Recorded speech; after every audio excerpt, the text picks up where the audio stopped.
Hey guys, this is Sean Balogun Sani here, and in this very short video, I just want to talk about some of the challenges I face as an e-com ads expert. And one of them is writing of headlines. Now, writing of headlines is really important because you do not want to underwrite and you don't want to overwrite headlines. You really want to be in the sweet middle. Now, the thing is, if you happen to underwrite headline, you will come up with really boring headlines which nobody wants to read, right? And the basic purpose of your headline is to stop your reader dead in his tracks of endless mindless scrolling, especially maybe on Facebook, on Twitter, on Google, or wherever it is. You want to stop them with something really powerful that gets them to think twice and check out exactly what it is you are, what your message is. So now when you underwrite an headline, which means you're having a really boring headline, it doesn't stop them, it doesn't achieve that purpose of stopping them in their tracks, right? What it simply does is just another thing for them to scroll by and they just pass. So you end up wasting a lot of money without the right headlines. Of course, headlines are not the only things. Of course, you have other things such as pictures and videos. I'll talk about those in a different video, but now let's focus a little bit on the headlines. Now, you also do not want to overwrite simply means you're making claims, right? You're saying things that are not real.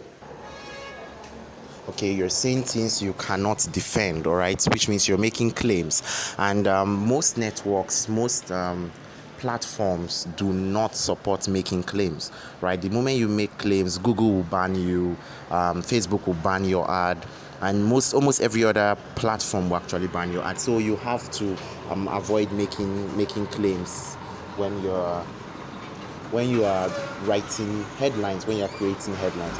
So it's really important you stick with your headline being in the middle. Now let's look at some of the tools I used. One of them is a headline analyzer. This is really important because it tells me a lot about how my headline is doing. Now, this headline analyzer has a headline score, which is the most important thing I look at.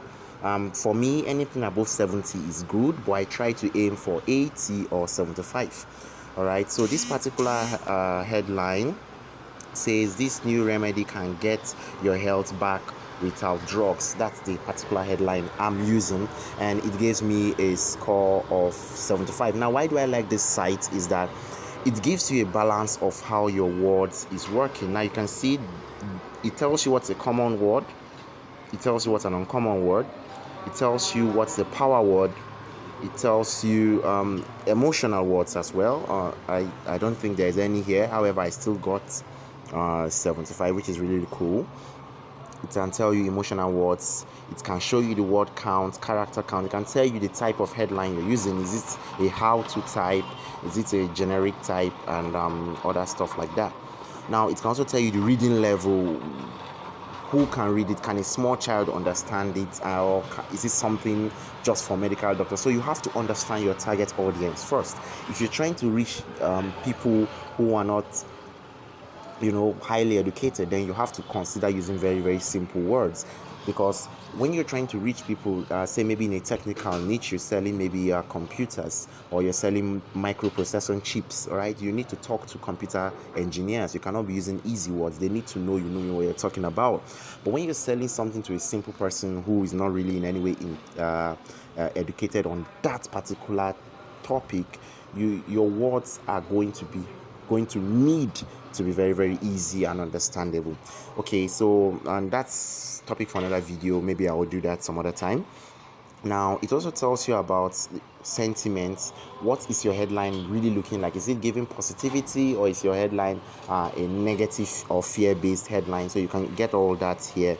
So it's a really cool app I use. I don't want this video getting too long. Okay, so another tool I use is Men's Health and National Enquirer. Men's Health, they always come up with a lot of headlines. Okay, and this particular magazine has been there for over 3 decades. So it's a very, very powerful magazine.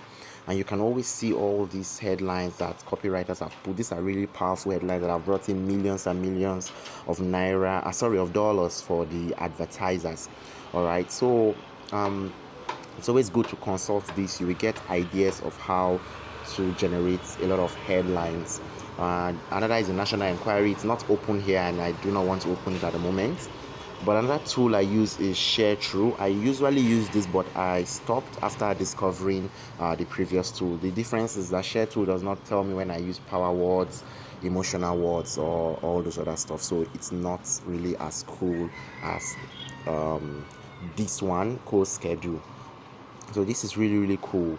Now when I get my headlines, I usually just put them all up in a note. Let's see. Okay, so this is these are the headlines I've gotten so far. So I keep writing them and putting them together in a note, and I get as many as possible, and then I select the ones that can work. Sometimes I add the scores, as you can see, so it helps me remember, oh, this one was very, very good, oh, this one got a very, very good score, and I can use it. So that's basically that about headlines. So when doing your headlines, you should always consider using tools to help you. And if you don't have templates, I also say you should also get templates. They are also very good. They are proven to work, so they are a very, very nice way. All right, so cheers. Wish you the best when writing your headlines.